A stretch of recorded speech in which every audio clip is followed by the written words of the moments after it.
you're going to college. You are there to learn, get your degree, and get a great job. And you're maximizing your grades. Here are 5 tips to help you do that. We are counting them down, and here's number 5.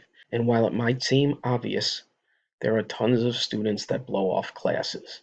Go to class, every class. While you're in class, you need to take notes.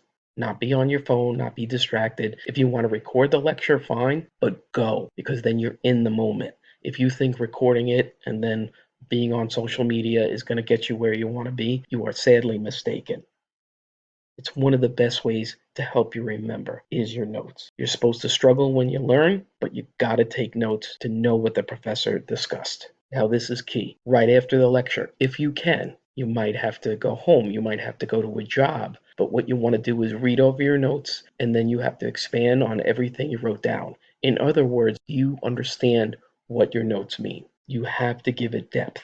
Even if you just read them over before you leave the lecture hall is great. And then when you get the time to sit down and process your notes and what you went over and what's important and what you have to know for the next class, all of this is going to be important.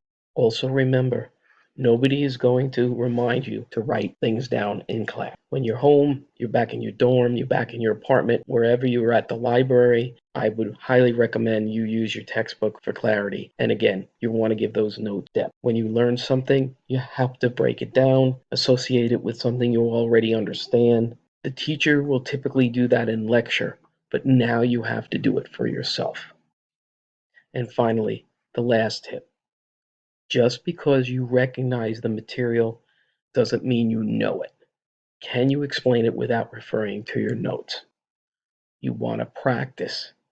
If you're taking a math or science class, maybe you do practice problems and you do them over again. Do the ones from lecture, do the ones that are in the textbook. All of this takes work, focus. You got to focus without the phone and the social media and time. Good luck to you. Now you have a plan to be successful.